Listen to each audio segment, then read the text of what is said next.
the Canadian Parliament wants to pass Bill C-63, the so-called Online Harms Act, which faces Canadians with serious prison terms for so-called fomenting detestation or vilification.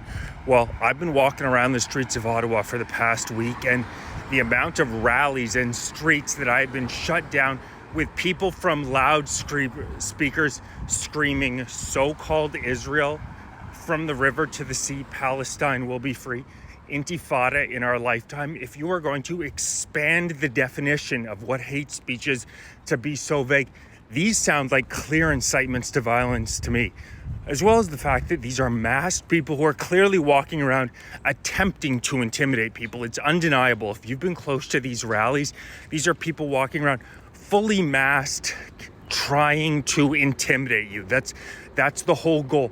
So I have a funny feeling that our government will not be applying these hate speech laws that can see you thrown in prison or put under house arrest for speech unprecedented in Canadian history equally, because right now we're rolling out the red carpet and allowing people to walk down our streets spouting this garbage out of loudspeakers, getting the red carpet rolled out to them by the police.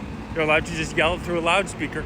Yet if you were yelling other types of things, I guarantee if this was a bunch of white men who were talking about how they were against mass immigration that has 2 million Canadians using food banks and has destroyed our economy by so many measures over the past decade since Justin Trudeau's disastrous tenure started in 2015, I have a very funny feeling that would very quickly get you beat by a baton and thrown in jail for hate speech.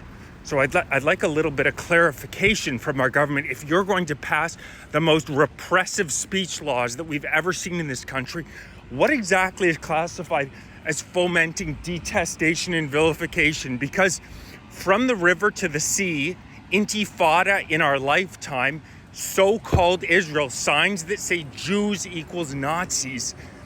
This does not strike me as very friendly speech. As I said, paired with the group of people walking around with masks on, which I didn't even know was legal, trying to walk around, it's kind of funny, but trying to walk around in a menacing manner to scare people. I know Jewish Canadian citizens are worried. Anti-Semitic hate crimes are up over 500% in the past couple of years, but you don't hear a peep about that from the Liberals. You do not hear a peep about that from Bart Carney, the Liberals. So real Canadians know that this speech is not going to be applied equally whatsoever. We need some clarification. If you're going to pass the most repressive speech laws this country has ever seen, please at least define for us, what exactly are you calling fomenting detestation or vilification? You can put us under house arrest for our neighbors saying that they think we're likely to say something hateful in the future. This law is a total joke, in all honesty.